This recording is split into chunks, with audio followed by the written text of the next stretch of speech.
We are now in section 3, the organizations and people dimension of the ITAM practice. The exam syllabus includes understanding and applying the roles and competences of the practice.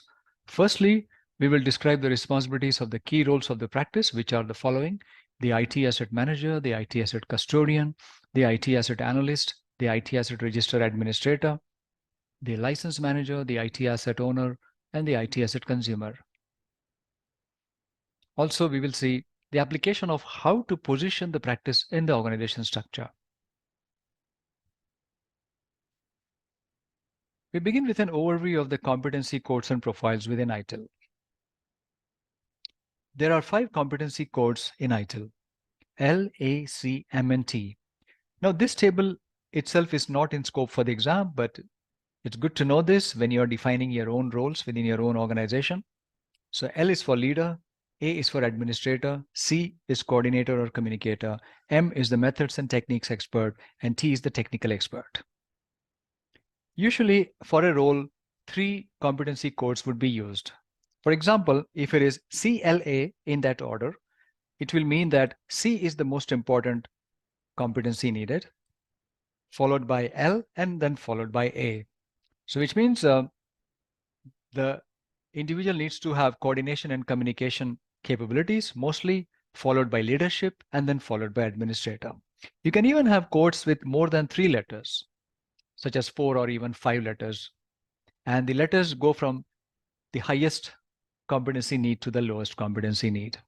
So in case of the ITAM activities, generally the competency code set would be CLA.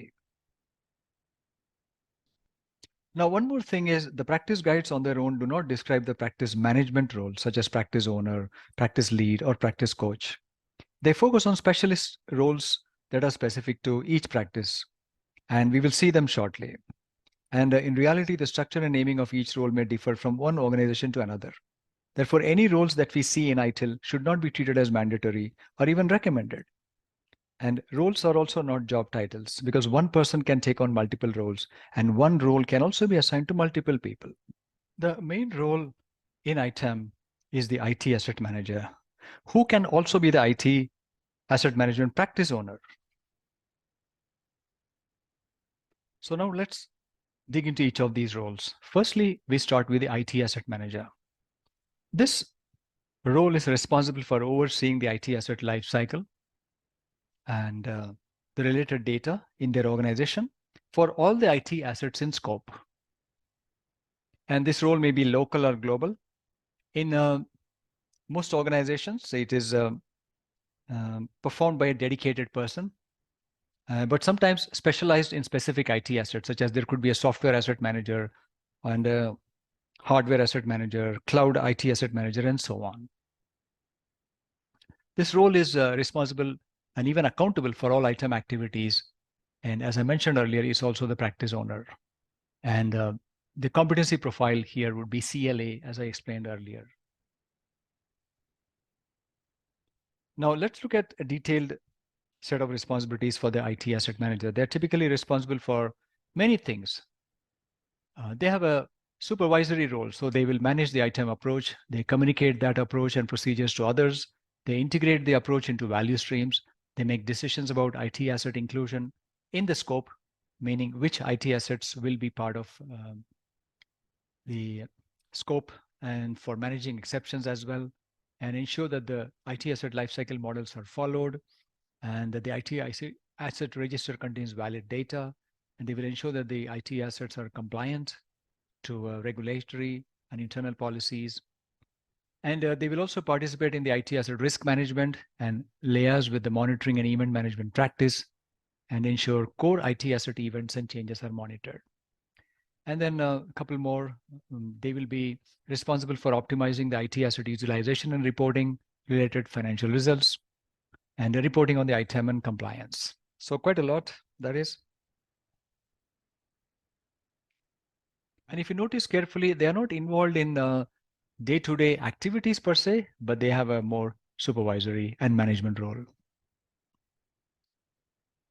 And there are other roles, and those are the IT asset custodian, the IT asset analyst, IT Asset Register Administrator, and a couple more on the subsequent slides. We begin with the IT Asset Custodian. They ensure the right utilization of the IT asset and consistent application of ITAM to the IT asset throughout its life cycle. And it can be a team as well. It need not be one individual always. For the exam, you need to know these responsibilities for each of these roles. So the keywords for the custodian are utilization and consistent application of the procedures. Then we have the IT asset analyst.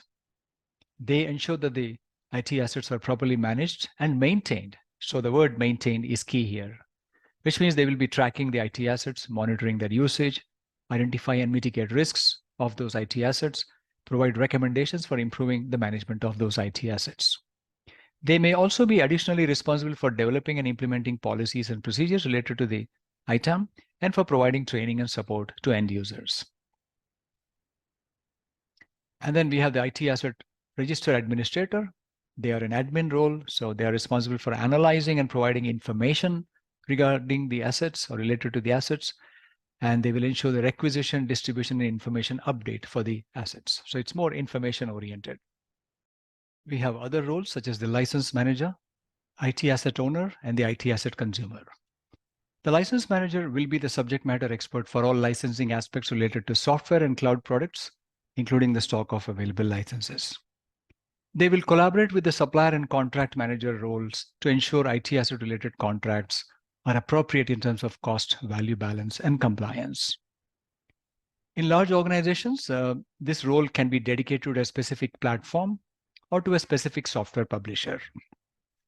In case of software publisher, they can be combined with the IT or the software IT asset manager role. We have the IT asset owner. They are the organization that has funded the investment in the IT asset. So they will retain the rights to the IT asset and they will sponsor the asset. And there is the IT asset consumer who are responsible for the use of the IT asset during the delivery. So this may be the customer, a user, or someone else from the provider organization.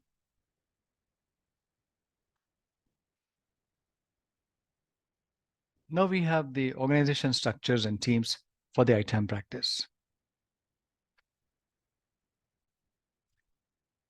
The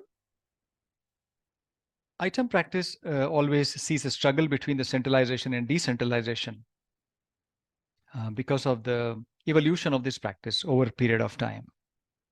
And digital and high velocity organizations prefer decentralized management of IT assets. And digital organizations are more likely to have a flatter structure as compared to bureaucratic structures in other organizations. There will be some balancing needed between centralization and decentralization. And that can happen through continuous improvement. We see this picture here, which shows like a pendulum. So the balance is achieved through continuous oscillation between the centralization and decentralization, and eventually the pendulum moves within a narrower range of the centralization and decentralization, or the optimal range would be a better word there. So in many cases, inadequate IT asset governance will result in a ITAM practice that is initially centralized. But when the control is improved and there is better order, then it moves towards a good mix of centralization and decentralization, because the decentralization can lead to higher levels of efficiencies. But again, there may be loss of control due to that. Therefore, there is a tendency to move back towards centralization, and eventually a balance is achieved.